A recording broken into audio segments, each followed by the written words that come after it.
ഗണേശ ദ്വാദശനാമസ്തോത്രം. ആയുസ്, കാമം, അർത്ഥം എന്നിവ സിദ്ധിക്കുന്നതിനായി ആദ്യം ഗൗരീപുത്രനായ വിനായകനെ ശിരസ്സു കുമ്പിട്ട് നമസ്കരിക്കണം.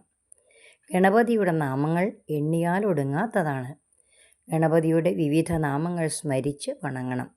ഒന്നാമത് വക്രതുണ്ടനെ, പിന്നീട് ക്രമത്തിൽ ഏകദന്തനെ, കൃഷ്ണപിംഗാക്ഷനെ, ഗജവക്ത്രനെ, ലംബോദരനെ, വികടനെ, വിഘ്നരാജനെ, ധൂമ്രവർണ്ണനെ, ബാലചന്ദ്രനെ, വിനായകനെ, ഗണപതിയെ അവസാനം ഗജാനനെയും സ്മരിച്ച് വണങ്ങണം.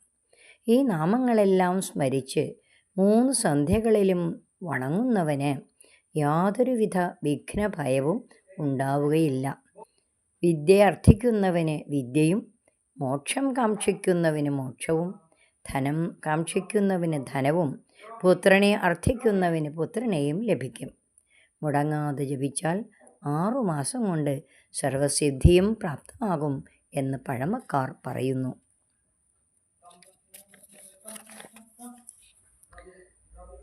പ്രണമ്യ ശിരസാ ദേവം ഗൗരീപുത്രം വിനായകം ഭക്താവാസം സ്മരേൽ നിത്യം ആയുഷ്കാമാർത്ഥസിദ്ധയേ.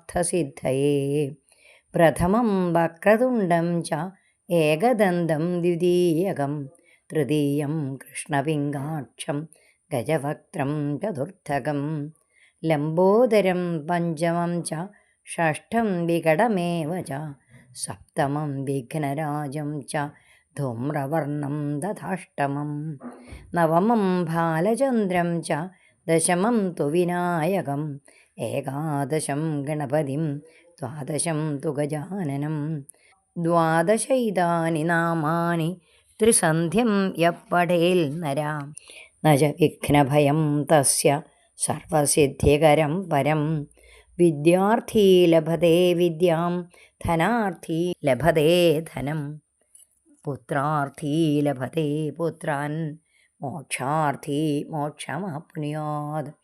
ജപേൽ ഗണപതിസ്തോത്രം ഷണ്മാസാൽ സഫലം ഭജേത്, സംവത്സരേണ സിദ്ധിം ച ലഭതേ നാത്ര സംശയ. അഷ്ടാനാം ബ്രാഹ്മണാനാം ച ലിഖിത്വാ യഃ സമർപ്പയേത്, തസ്യ വിദ്യാ ഭവേൽ സർവാ ഗണേശസ്യ പ്രസാദത. ഓം ശ്രീ ഗണപതയേ നമഃ. സർവവിഘ്നോപശാന്തയേ നമഃ. ഗണേശായ നമഃ.